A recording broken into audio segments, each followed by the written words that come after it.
What's good, my people? It's low key back with another F1 2020 league racing video. Before I get into the video, I just like to say if you like this or if you like watching F1 2020 content, hit the subscribe button, and also don't forget to drop a like. It does show me that you guys enjoy the content.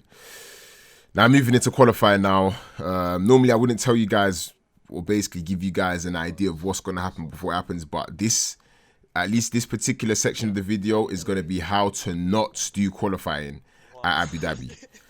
So coming into the qualifying session, I was feeling extremely confident. If you've not seen my time trial lap, this on my channel. I'll leave it in the suggested just at the top of this video. You can check it out. But I was feeling extremely confident with my pace. And obviously, if you don't know, also Abu Dhabi was my first podium in ERO last season. I finished in third place. It was one of my best drives. So it's a track I really do enjoy. So like I said, coming into the weekend, feeling quite confident, very, very up for the challenge of what's a very tough circuit to overtake. Just meaning qualifying is also important. Okay, I go with softs. Thanks for nodding it. I'm just gonna do three. Yeah, I'm gonna do 3 runs.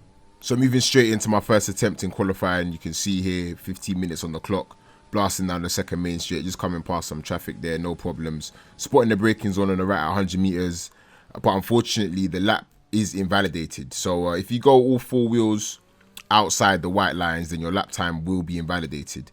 You may often hear people talking about 3-second time penalties and warnings in the race. That is all due to going 4 wheels off the track. In qualifying, it means your lap time will be invalidated.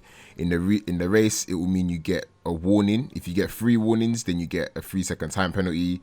If you get another 3 warnings, then you get another 3-second time penalty. So it basically all adds up. So just getting out of the way of some traffic here. And that invalidation was not the end of my early qualifying woes. Oh my god. We're seeing major wing damage. Box. So I'm not really sure how to describe what happened there, but yeah, as you can see, coming into the pit lane, just a very clumsy way to almost end my qualifying session. If I'm being honest, for a split second, I thought my qualifying session was going to be over, as I didn't anticipate that my car would survive the crash. Just turning in, for some reason, the fronts were just sliding. Maybe I carried too much speed. I don't know. It's not something that happened very often. I don't think it's ever happened really around Abu Dhabi to me. The amount of times I've done this track, so it was a bit of a shock to the system.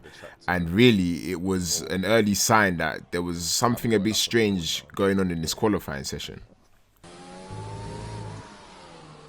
So coming on to my second attempt, I didn't waste any time whatsoever getting out of the garage. You can see there's 8 minutes left in the session. It's very, very important to get a banker set around Abu Dhabi, as you really don't want to leave yourself at that disadvantage going into your final run. So you can see it just coming through the final sector. Yellow flags up ahead as there's a slow Ferrari coming through the last corner. Oh, for fuck's sake, man. Another invalidated, huh? So as I'm sure you could tell by my reaction, very, very disappointing with only 2 corners to go to invalidate the lap. I think the best way to describe that one is that I got a little bit distracted by the Ferrari up ahead. It is very, very easy to miss a braking point or miss a turning point just by overlooking a car for maybe a split second. Basically, I was looking at the Ferrari for like a split second too long, and it threw me off my corner. My mistake in the end, but a potentially very costly mistake, as I believe now maybe only around 6 or 7 minutes to go and only 1 new set of soft tyres to go, which means only 1 more run. 1 more bite of the cherry to try and get a lap on the board here in Abu Dhabi. Otherwise, it's going to be a very, very disappointing qualifying session at what is one of my best tracks and one of my favourite tracks. Normally at this point in the video, I'd be leaving you to watch my entire final lap or final attempt in qualifying, but instead I'm going to leave you to watch the final sector here. You can see qualifying is actually over, 2 minutes to go to complete their lap. So I'm going to leave you on board to see how it goes, and I'll be back at the end.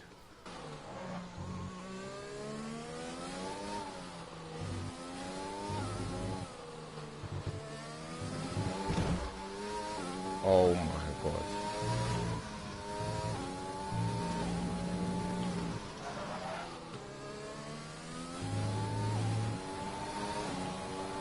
Oh, gee.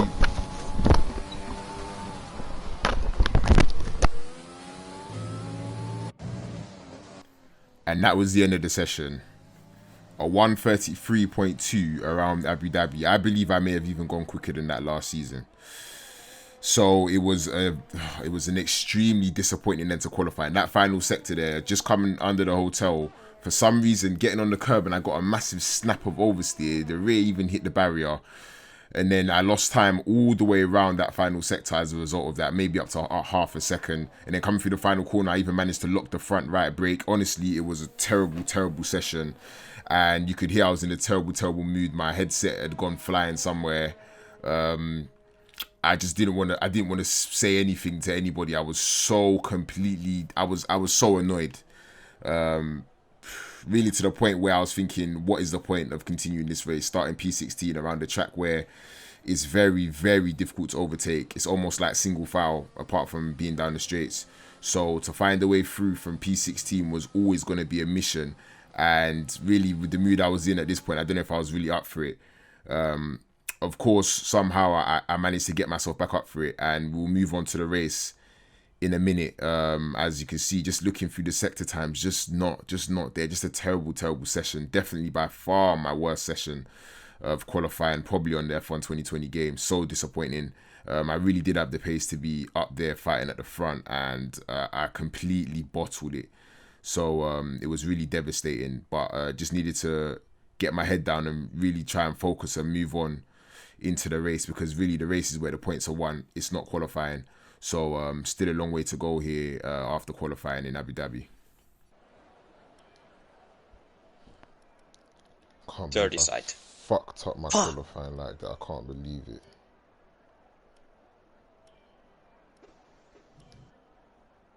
Can't believe it at all. I might even go for the soft tires. I got a new. Really? No, I'm not gonna do that. I think medium soft will be better. I don't even think I've got new softs anyways. Soft medium is my. But if the safety car will fucking arrive, believe that, man. How the fuck did I do a 33.3? Well, I know how actually. I fucked up the last sector. Now I'm starting at the back of the fucking grid, bruv. Oh my days, this is unbelievable. So you can really hear, how angry I really am at myself for the very poor showing in qualifying.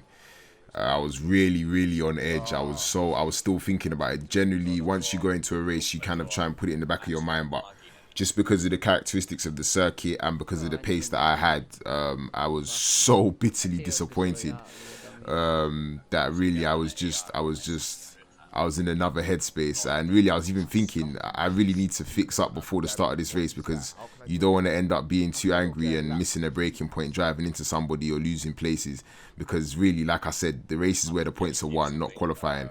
So still a long way to go. But we'll move on to the start of the race here.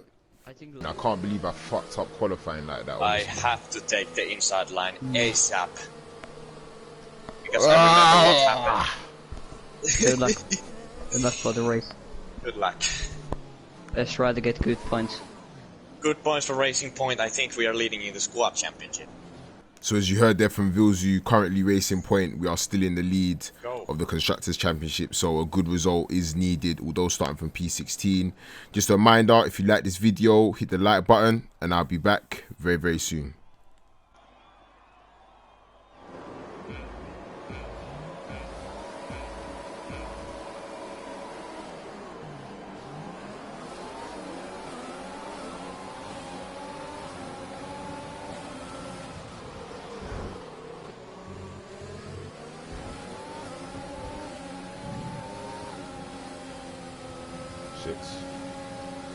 Skies.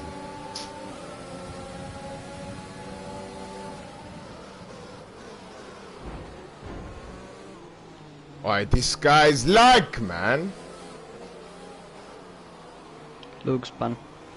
So P9. Nice. Okay, lucky P14. Get your position up. That's nice. Who the fuck drove into all the...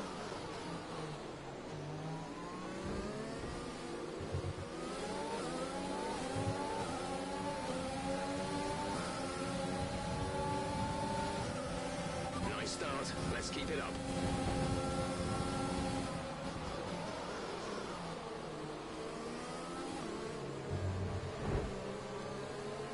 Nice and clean. Who the fuck is that, man? Freaky just push you off the track. Saw that.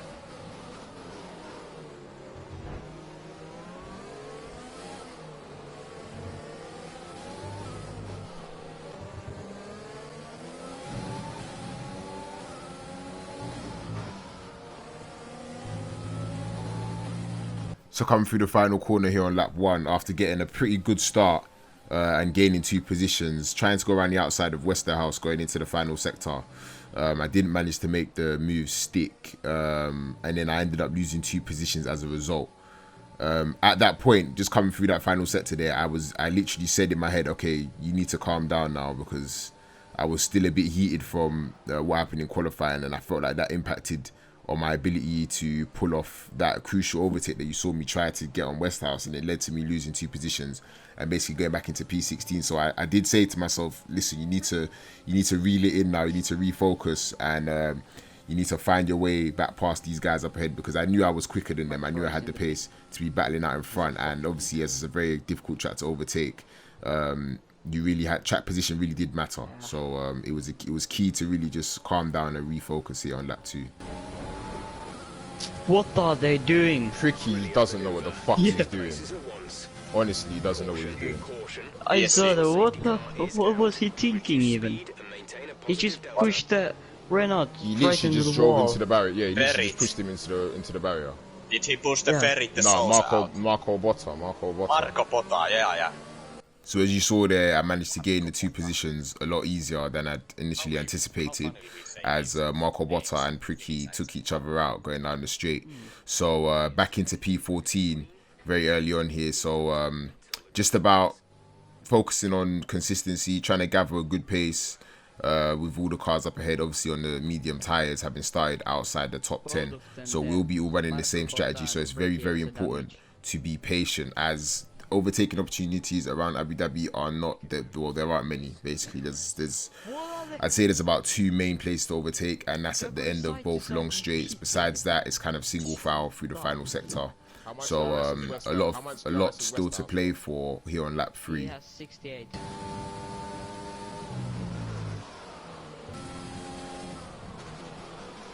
I saw Westhouse's light come on. Yeah, look at him, he's pushing so hard. Holy shit, I hate that chicane. I'm going to give it till lap 8 and I'm going to start pushing. So moving on to lap 6 now, as you can see in the top left, now up into P13 after a few cars that started on the soft tyres have made their first pit stops. So them pitting so early meant that without any safety cars, they were committing to a 2-stop race, whereas myself and the rest of the guys on the mediums are on the 1-stop. So you could also see Patrick there on the soft tyres. He began to really struggle, and he just peeled off into the pits there to make his first stop. So he would most likely be making yeah, I a think 2-stop so. strategy unless he were to pit for the hard tyres. But the problem with the hard tyres around this track is that they are just so slow. So really you wanted to avoid them at all costs. But coming now here onto lap 7, really I was just biding my time. You can see I've saved up a lot of ERS, and I've just stayed behind the guys up ahead waiting for the perfect time to make the overtake. Obviously, as all of these cars are battling for position, as we are getting closer to lap 10 and the pit window for almost all the soft drivers, it was starting to become a bit more important to up the pace now and apply pressure to the Williams up ahead. Try to keep it in 1 second of champ. Right.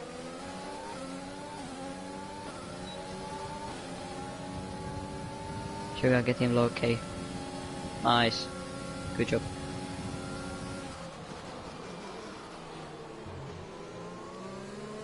Coming down the straight here on lap 9, you can see Javier's about to get past my teammate Vilzu, who is currently on the soft tyres and is starting to really struggle for pace. So we're about to see, coming down this straight, he's about to let me past, as obviously I'm on the medium tyres, and at this point in the race, I'm a lot quicker. So fair play to him, not making it too difficult for me just to get past down this straight. So putting me now up into P9, still with just under 20 laps to go, in a very good position as I managed to save. I feel like I saved the core life of my tyres in the early stages of the race while these guys were really fighting each other, and I was just hanging back. So you can see I'm really starting to gain positions now here on lap 9. Yeah, he's struggling. He spun. He's half spinning. Cross Mike made him spun. They had contact.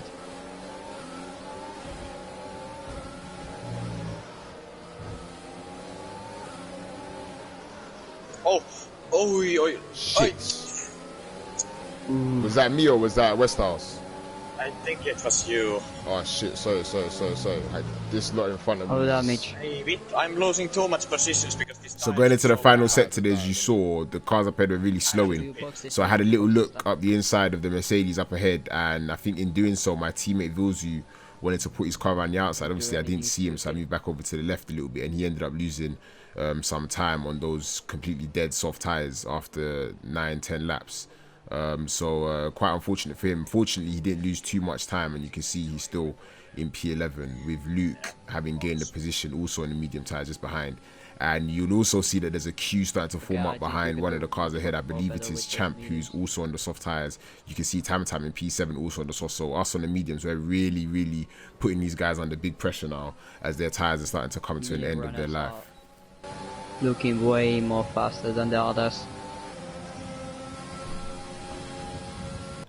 Now coming to the end of the first sector here in lap 11, you can see we're up into P5 as I believe all but one of the leading cars on the soft tyres have pit. You can see there also Luke trying to go for the move up the inside. He's on the medium, so this is for position.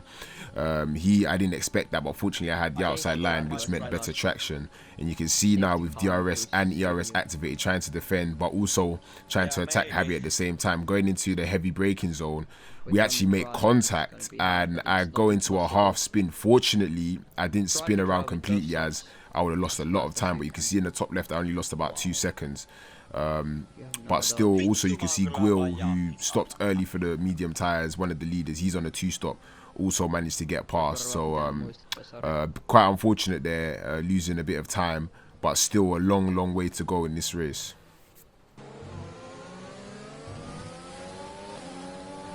This race needs a safety car. Yeah. 0 retires. Only thing what I now hold is safety car. Moving on to lap 13 now, as you can see I've managed to close the gap to Luke just ahead. Now we're in the DRS, within DRS range. You also heard my teammate there asking for a safety car. It kind of got to that point where it really came down to a safety car being needed in this race. Oh, thank God. Yes. Thank God. So what tyres am I going to go to though? Because I have to pit, surely. Yeah. But I'm on the mediums. One Jeff said you to go pit. Yeah, let's see what. Yeah, he says I should pit. He's saying I So should what go do soft, I do now? medium. Copy that. The mediums, if you could put the game mediums, that would be good, but But I can't go to the end though. yeah. Should we do the double stack? Soft. Yeah, I think so, but But what tyres though? this What is hard. tyres? I think hard. Hards. 15 laps. Softs can't take it to the end. Hards won't be quick enough though. If I put softs, it will be lap 6. We'll start driving around lap 16. They might be able to make it. Speed, our delta is too low. Is it new What soft? do Oh, I I've only got used Should we soft. do the double stack, man? I think I'm gonna go Put for softs. softs. Okay, put I soft. have to go for softs. I will put mediums. I'm gonna go for softs. Yeah. How used are they? There's about 1 lap I've got on them. Justus, onko mä double stacki vai en? Joo, double stack. Ei tässä What ole lap? mitään What lap muuta will the safety vaihtoehtoa. car come in? Lap 16. Yeah, lap 16. It's gonna be, I think you can make it, but the tires are going to be Yeah, they're very, gonna be dead. yeah, they're going to be dead, but the tires that probably is not going to blow up, but Yeah, all the other guys, even on the mediums, their tyres will be dead, but they're going to pit for new mediums probably. Yeah, look, they're all pitting for new mediums. So coming into the pit lane now, you can see we're about to put on the soft tyres after you heard the long discussions there with my engineer. Coming out, you can see Axe, who was about 2 places ahead of us, has chosen to go for the hards. And you can also see that I've got the jump on Luke in the pit lane, and he's chosen to go for medium tyres, which is a very strange choice because obviously if you start on the medium tyres or whatever tyres you start on, you have to use at least 2 compounds of tyres in order to not get a penalty before the end of the race. You're generally not allowed to only use 1 compound. So for example, you can't start a race on mediums and pit for mediums to the end. You have to put on either the softs or the hards. So that's why you can see Axe up ahead chose to go for the hard tyres, thinking about the longevity of this race, and why I chose to go for the softs, because I didn't think the hard tyre was the way to go. I thought that they would be way too slow at the start, but obviously the soft tyres would be very, very close to puncture territory at the end. If you get above 70% tyre wear, you're in the territory where you can just get a random puncture. So it was kind of a risk and reward thing that I was looking at here, and I chose to go for the soft tyres and be quicker at the beginning of the stint. But obviously maybe between lap 24 and 28 I'd really start to suffer with heavy tyre wear. He just now under the safety car. He has new mediums. He can do it until the end. He don't need to stop again because he started with softs. Yeah. But we are not expecting safety car to come in this lap.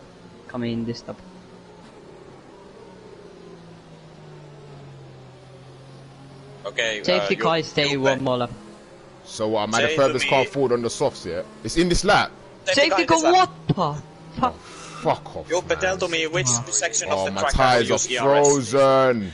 Let's make sure those tires are up to temperature. So as you can see here, we've got the late message that the safety car's coming in on this lap. And you can also see on the MFD in the bottom right that my tyres are really cold, which means that you have to be very cautious, otherwise you could very easily spin getting on the power or going through the corner. Assuming everybody else is in the same boat, as I think we all got the same message at the same time. So resuming racing here, you can see just weaving a little bit to try and generate as much tyre temperature as possible as we enter the first sector, because like I said, it's very easy to make a mistake. Obviously behind Axe, he chose to go on those hard tyres. I know that my advantage would be early on, and although my engineer was saying I should probably wait and not push the tyres too hard, I knew that I'd need to get past as soon as possible, because Axe is not a very easy customer to get past, and if I left it longer, it would basically be playing into his hands, as really the longer this race went on, the quicker he'd be getting. So and the slower I'd be getting on these soft tyres. As you can see coming down the straight here, obviously no DRS on the first lap after the safety car. We're going to lull him into a little sense of stability, but in the middle of the corner we're going to accelerate and really use the grip of those soft tyres to get past. You see we bang wheels, and that's the position they're taken, and I'm up into P7. Well done, low key. Try to keep the position,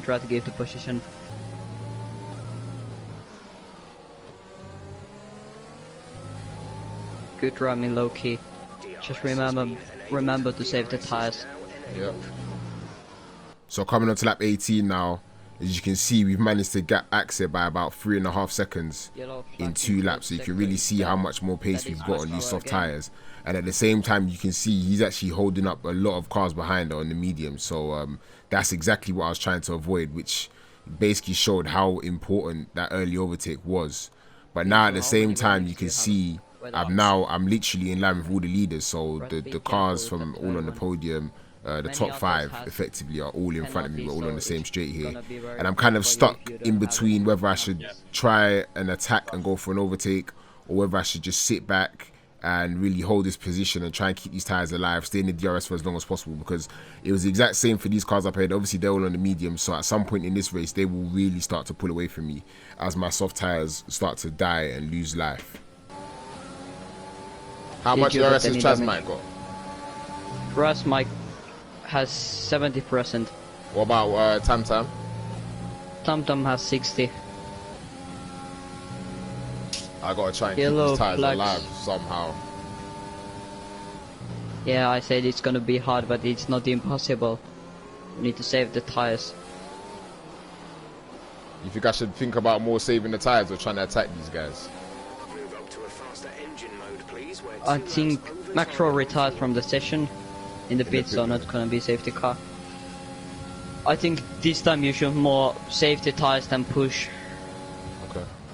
Because if the tire blew up, the race is over. Yeah. You need to have the pace in the last laps. Moving into lap 23 now, you can see that Guil is behind me. He was ahead, but he made some contact with the leaders and lost positions. So you can see he's going to go for a move down this main straight up the inside. And I'm defending my position quite well. I get a little snap of oversteer, and next thing you know, Guil is in the barrier and he is out of this race. So in the immediate aftermath, I thought that it was because of my little snap of oversteer that I had, which led to us making contact and him ending up in the barrier and out of the race. But after speaking to him after the race, he told me that it was basically his mistake. He got in the power too early and just completely lost the rear and went into the barrier. And that was quite reassuring, because at this point I felt like I could have been in for a penalty just based on the fact that I thought it was me that took him out. But having a look at the ongoings here, still within DRS range of the car up ahead, you can see Axe is 8 seconds behind with about 5 laps remaining. So still managing to hang on to these soft tyres as long as possible, but also knowing that they are really going to fall off a cliff in the next few laps. Low-key tyre information. Not great. Percent. Hold on. Look in the straight.